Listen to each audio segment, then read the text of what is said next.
خۆجەلان لە ڕێی ئیسلامەوە دەیەوێ ئاشتی لە نێوان کورد و عەرەب لە سووریا دروست ببێت. داوا دەکات هەسەدا بکەنە پێشەنگ و ناکۆکی بەلاوە بنێن. عەبدوڵڵا ئۆجەلان بەوە ناسراوە کە بەشێک لە چارەسەریەکانی کێشەکانی ڕۆژهەڵاتی ناوەڕاست دەبەستێتەوە بە ئاینی پیرۆزی ئیسلام. پێی وایە بۆ ئەوەی ناکۆکیەکان بەلاوە بنرێت، ئاینی ئیسلام کە ئاینی هاوبەشی ڕۆژهەڵاتی ناوەڕاستە دەکرێت بکرێتە یەکێک لەو بنەما چارەسەریانە.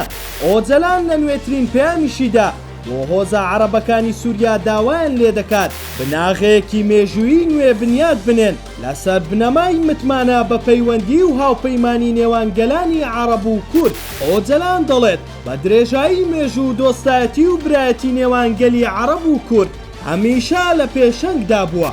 تەنانەت ئەو دۆستایەتیە بووە هۆی ئەوەی زۆرینەی کورد بە ئاسانی بچنە نێو ئاینی پیرۆزی ئیسلامەوە و لە ماوەی دەرکەوتن و بڵاوبوونەوەیدا بە سەرۆکایەتی پێغەمبەر محەممەد درودی خوای لەسەر بێت دەژڵێت هۆکاری سەرەکی ئەمەش پەیوەندی پتەوی نێوان گەلی کورد و گەلی عەرەبە. ئەم پەیوەندیە برایەتیانەی نێوان ئەو دوو گەلە لە دوای هاتنی ئیسلام بەردەوام بووە و بۆ چەندین سەدا پەرەی سەندووە و گەشەی کردووە.